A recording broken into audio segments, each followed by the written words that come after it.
June 23, 1944, 1947 hours, Stavka Headquarters, Kremlin, Moscow. Marshal Konstantin Rokossovsky stood at attention before a massive oak table where Joseph Stalin paced behind a wall map of Eastern Europe. The air was thick with tobacco smoke from Stalin's pipe, mixing with the musty smell of old books and leather that permeated the Supreme Commander's war room. Rokossovsky's uniform was still dusty from the Belarusian front, where he had spent the previous 18 hours coordinating preparations for what would become the largest Soviet offensive since Stalingrad. Stalin stopped pacing and fixed his penetrating gaze on the Polish-born marshal, who commanded the First Belarusian Front. In his hand, Stalin held a directive that would fundamentally alter the strategic approach to Operation Bagration, the massive summer offensive designed to destroy German Army Group Center. What happened next would become the only documented instance of a Soviet general directly defying Stalin to his face and living to tell about it. The mathematics of the moment were brutal and simple. Stalin wanted to modify the attack plan to give primary responsibility to another commander. Rokossovsky believed this change would cost tens of thousands of unnecessary Soviet lives and potentially hand the Germans their greatest defensive victory since Kursk. The relationship between Stalin and his military commanders during World War II was defined by absolute terror. Since the Great Purges of 1937-1938, when Stalin had ordered the execution of over 30 UNPUNISHED military officers, including 3 of 5 marshals and 13 of 15 army commanders, the Soviet officer corps lived in constant fear of their supreme leader. One wrong decision, one moment of perceived insubordination, and a general could find himself on a train to the Lubyanka prison or facing a firing squad at dawn. Yet here stood Konstantin Rokossovsky, a man who had already survived Stalin's purges once before, having spent 3 years in prison camps where NKVD interrogators had broken 9 of his teeth, broken his ribs, and crushed 3 of his toes with hammers. He had been released only in March 1940, when Stalin desperately needed experienced commanders for the war against Finland. Now, 4 years later, Rokossovsky commanded over 450 EO-0 men across 4 armies. But he was about to risk everything on a matter of military principle. The directive Stalin held would transfer operational control of the main attack to Marshal Ivan Chernyakhovsky's Third Belarusian Front, leaving Rokossovsky's forces in a supporting role. According to Soviet General Staff records preserved in the Central Military Archive, Rokossovsky had studied German defensive positions around Bobruisk for 6 weeks, developing an intricate understanding of enemy strong points, supply routes, and command structures that would be impossible to transfer to another commander in the time remaining. Stalin's modification to Operation Bagration stemmed from political considerations as much as military ones. Chernyakhovsky was ethnically Russian, young, charismatic, and absolutely loyal to Stalin personally. At 38, he was the youngest front commander in the Red Army, and had never shown the slightest hint of independent thinking that characterized many of the older, more experienced generals. Rokossovsky, despite his proven competence, carried the dual burden of Polish ancestry and a history of imprisonment that made Stalin perpetually suspicious of his ultimate loyalty. The dictator's paranoia about Polish independence aspirations was well-founded, as secret NKVD reports from early 1944 documented growing Polish Home Army activity behind Soviet lines and intercepted communications suggesting coordination with the London-based Polish government in exile. From Stalin's perspective, giving a Polish-born commander primary responsibility for the liberation of Belarus and Eastern Poland was potentially creating a hero who might later become politically inconvenient. The strategic implications were enormous. Operation Bagration was designed to destroy an entire German army group in one massive coordinated assault, potentially shortening the war by months and positioning Soviet forces for the final drive toward Berlin. Success would make the commanding general a national hero whose political influence might eventually rival Stalin's own. The technical details of Rokossovsky's plan reflected months of meticulous preparation and intelligence gathering. His First Belarusian Front controlled 4 combined arms armies, 1 tank army, 1 air army, and supporting units totaling 451,000 men, 200 artillery pieces, 570 tanks and self-propelled guns, and 800 aircraft. Soviet reconnaissance units had identified every German bunker, every anti-tank position, every artillery battery defending the approaches to Bobruisk through systematic aerial photography and infiltration missions conducted by specially trained scouts who spoke perfect German. Rokossovsky's artillery commander, General Vasily Kazakov, had developed firing plans that would deliver 120 Zu-Ozerin shells in the first hour of bombardment, concentrating overwhelming firepower on precisely identified targets, rather than conducting the broad area bombardments that had proven wasteful in earlier operations. Tank commanders had rehearsed their breakthrough routes on terrain identical to the actual battlefield, using scale models constructed by military engineers who had studied captured German defensive manuals. The coordination required between artillery, infantry, tanks, and air support was so complex that changing command structure at this point would be like replacing the conductor of a symphony orchestra minutes before the performance. Intelligence reports from the German side, captured after the war from Wehrmacht archives, revealed that Army Group Center had been expecting a Soviet offensive, but had completely misread its timing, scale, and direction. General Georg Hans Reinhardt's 3rd Panzer Army and General Gotthard Heinrich's 4th Army had positioned their reserves to defend against attacks toward Minsk and Vilna, not the multiple simultaneous assaults Rokossovsky was planning across a 300-kilometer front. German defensive doctrine relied on identifying the main Soviet attack quickly and rushing mobile reserves to contain the breakthrough before it could develop into a full exploitation. Rokossovsky's plan deliberately created multiple apparent main attacks, forcing German commanders to make impossible choices about where to commit their limited armored reserves. The psychological warfare aspect was equally sophisticated. Soviet radio operators had been broadcasting false communications for weeks, creating the impression that major offensive preparations were occurring in sectors where no attack was planned, while maintaining complete radio silence in areas where the real assaults would begin. Changing command at this stage would require briefing a new headquarters staff on thousands of details that existed only in the minds of Rokossovsky's team.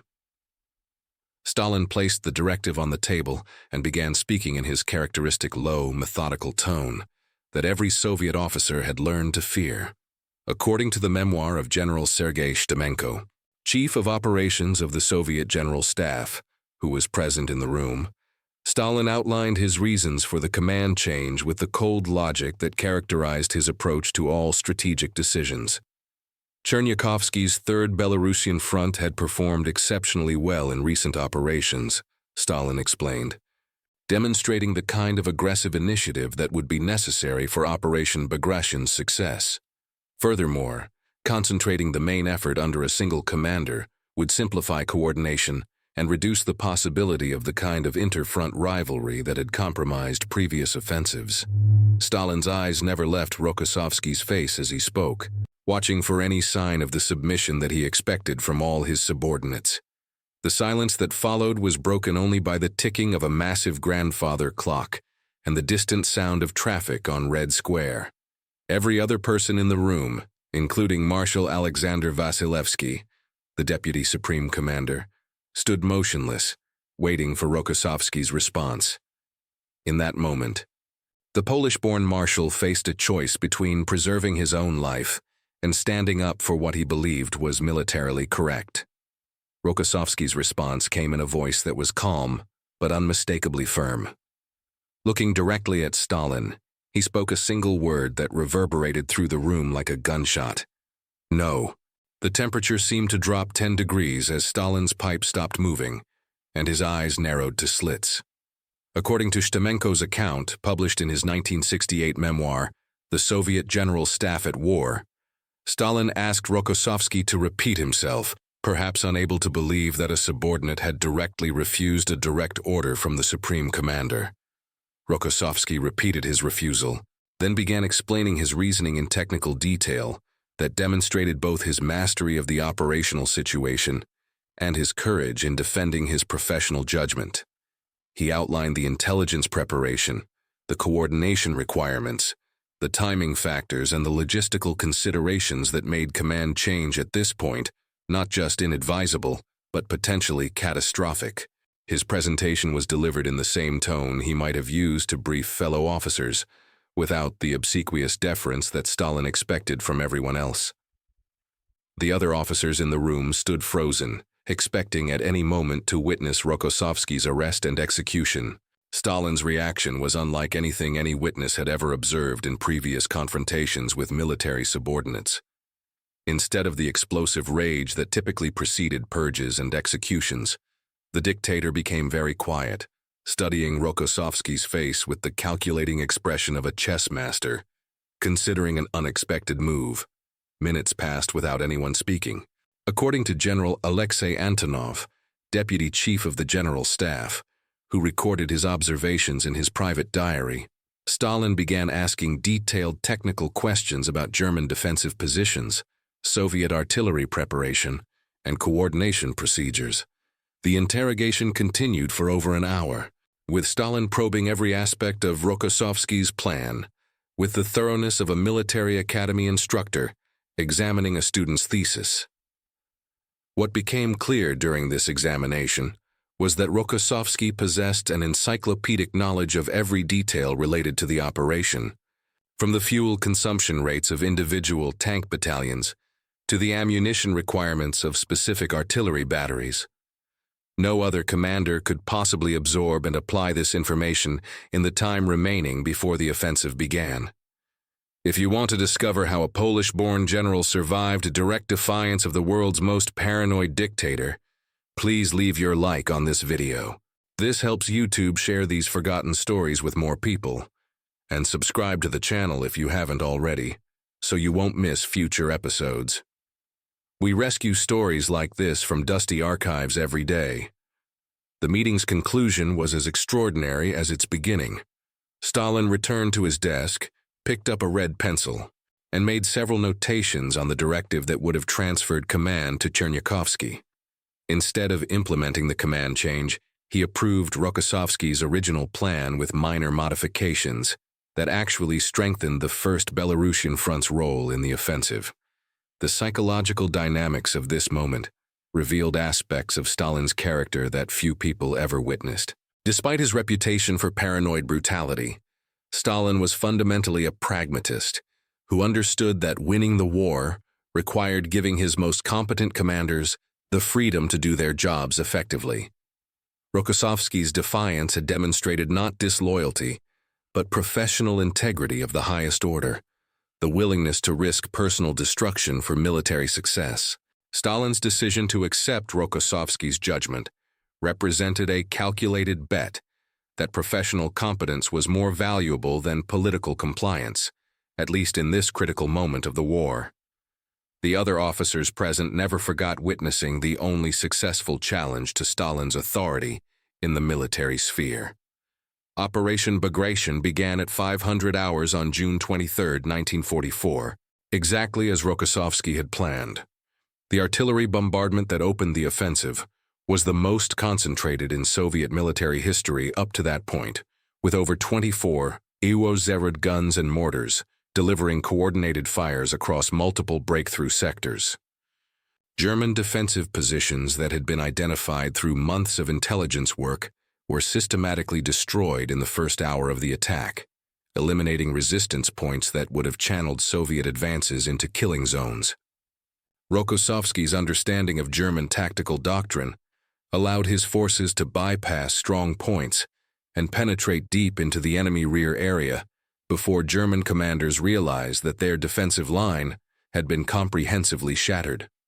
The coordination between different arms that had been rehearsed for weeks functioned flawlessly, with tank units exploiting gaps created by artillery, while infantry consolidated captured positions, and air support interdicted German reinforcement routes. By the end of the first day, the First Belarusian Front had advanced 25 kilometers across a 50-kilometer front, precisely matching Rokossovsky's predictions about breakthrough rates and enemy response times. The human cost of the alternative plan that Stalin had originally proposed became clear through post-war analysis of German defensive preparations. Chernyakhovsky's Third Belarusian Front, while professionally competent, lacked the detailed intelligence preparation and coordination experience that characterized Rokossovsky's approach to complex operations. German intercepts recovered from Wehrmacht archives after the war showed that enemy intelligence had identified unusual activity in Chernyakhovsky's sector, suggesting that a hasty command transfer might have compromised operational security and allowed German forces to reinforce their defenses. Furthermore, the timing requirements for Rokossovsky's plan were so precise that even a week's delay for command transition would have allowed German Army Group Center to complete defensive improvements that intelligence estimated would have doubled Soviet casualty rates. The mathematics of these calculations were sobering. Rokossovsky's refusal to accept Stalin's modification potentially saved between 50 and 80 Soviet lives by ensuring that Operation Bagration proceeded according to the most effective possible plan. How many of you have a grandfather, a father, an uncle who served and never talked about what they experienced? These stories are disappearing. Leave a comment now saying simply, "My family served." When you comment, you're not just honoring your family.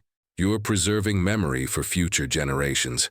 Let's create a living memorial here in the comments. The broader implications of Rokossovsky's successful defiance extended far beyond Operation Bagration itself. His demonstration that professional competence could sometimes override political considerations encouraged other Soviet commanders to take calculated risks in defense of sound military judgment.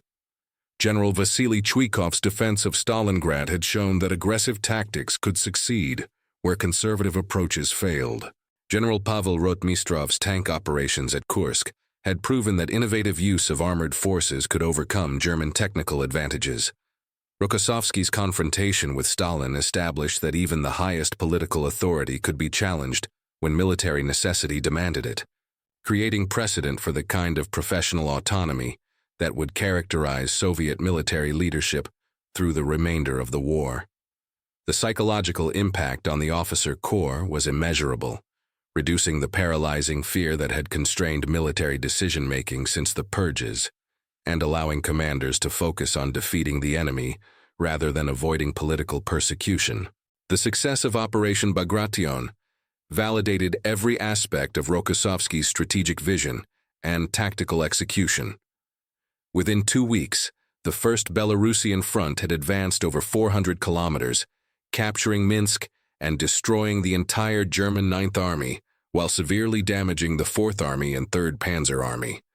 German casualties exceeded 300 Hohenzollern men, including 150 Hohenzollern prisoners, making Bagration proportionally more devastating to German forces than the simultaneous Normandy invasion that dominated Western attention. The operation demonstrated that the Red Army had evolved from the poorly coordinated force that had suffered catastrophic defeats in 1941 into a sophisticated military machine capable of planning and executing operations of unprecedented complexity. Rokossovsky's role as the primary architect of this success established him as one of the finest operational commanders in military history, ranking alongside Alexander, Napoleon, and Grant in his ability to coordinate multiple armies in achieving decisive strategic objectives. The personal relationship between Stalin and Rokossovsky after June 1944 reflected the dictator's pragmatic recognition of exceptional competence.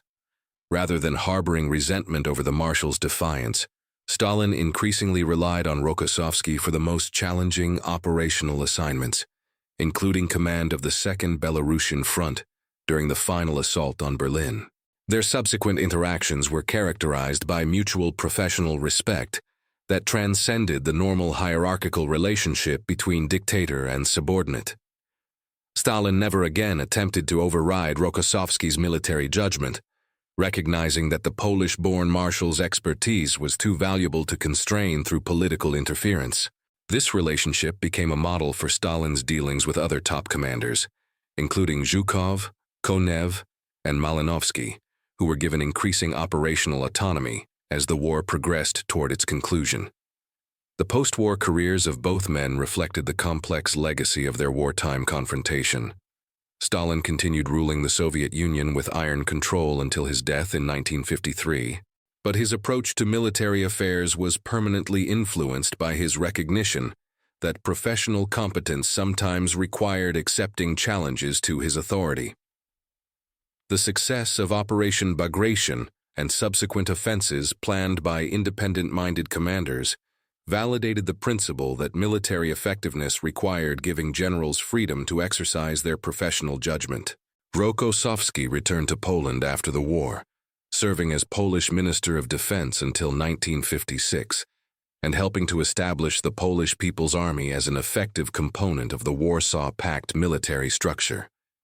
His experience with Stalin had taught him the delicate balance between political loyalty and professional integrity, skills that served him well in navigating the complex post-war relationship between Poland and the Soviet Union.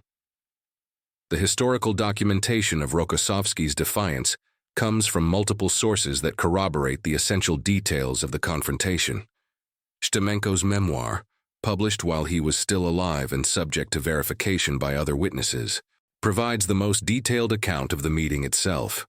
Rokossovsky's own memoirs, published in Poland in 1956 and in the Soviet Union in 1968, confirm the basic facts while providing additional context about his decision-making process.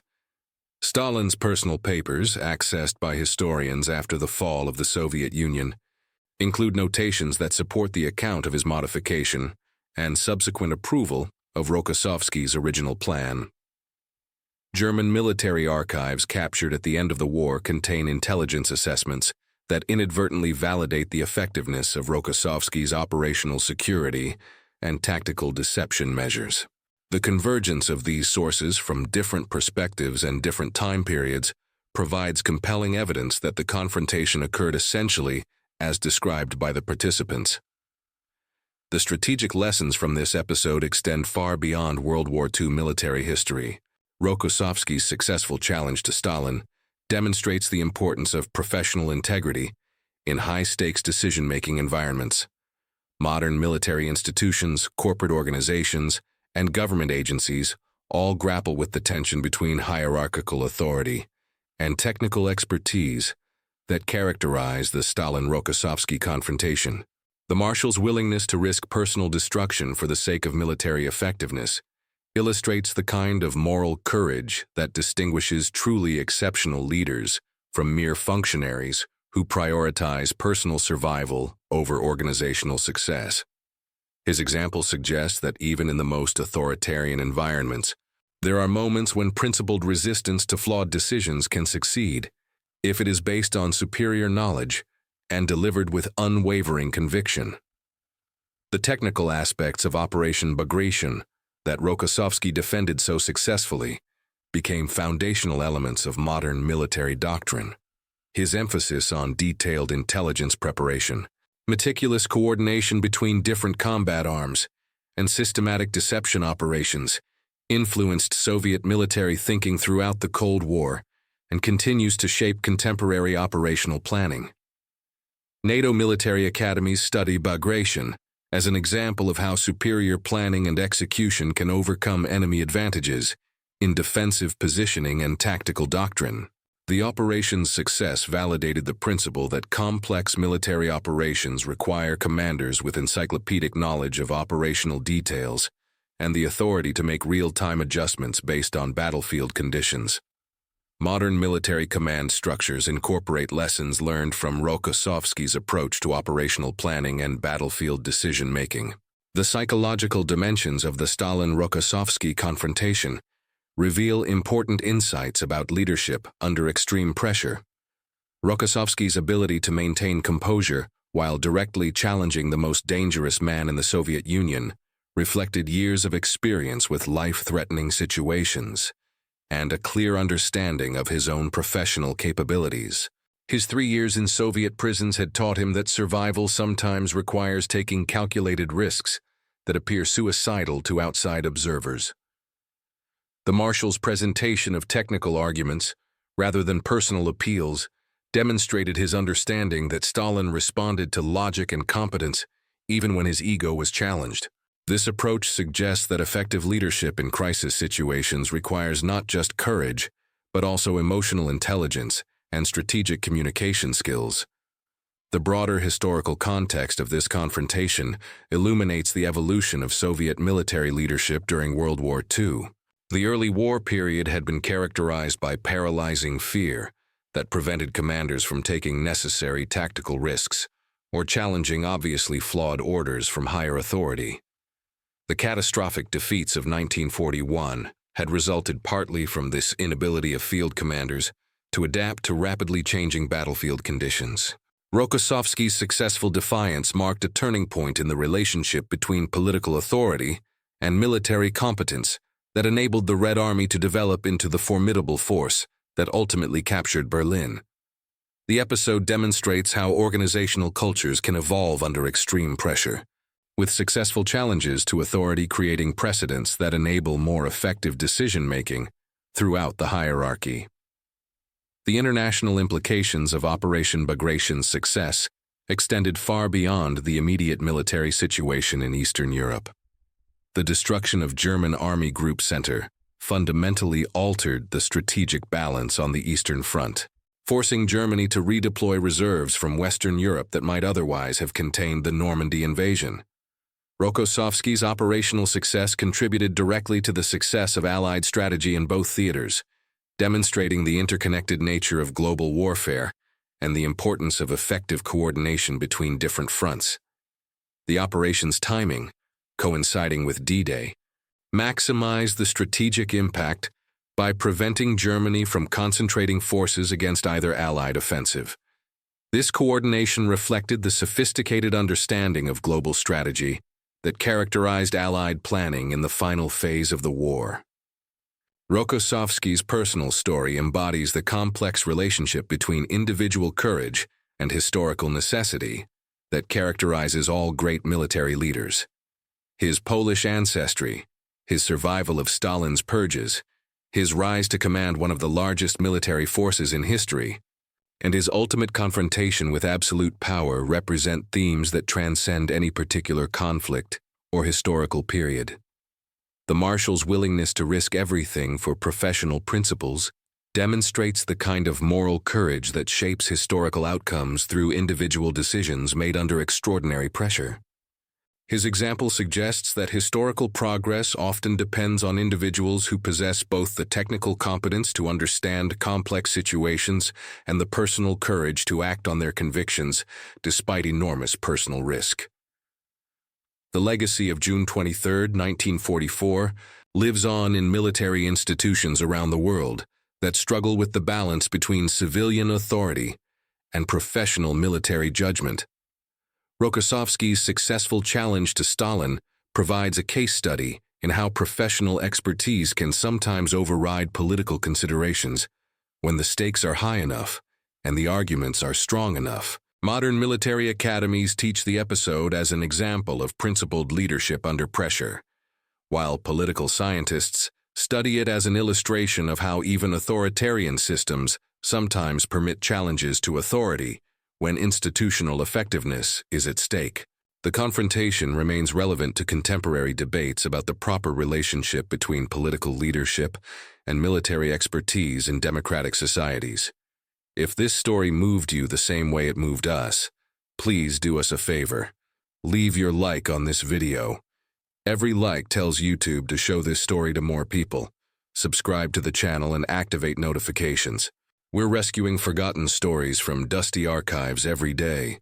Stories about generals who broke rules to save lives, soldiers who challenged the impossible, leaders who risked everything for what was right. Real people, real courage. Leave a comment now and tell us where you're watching from. United States, United Kingdom, Canada, Poland, Russia, Germany. Our community extends around the world. You're not just a viewer. You're part of keeping these memories alive. Tell us your location. Tell us if someone in your family served. Just tell us you're here. Thank you for watching, and thank you for ensuring that Konstantin Rokossovsky's courage doesn't disappear into silence. These men deserve to be remembered, and you're helping make that possible.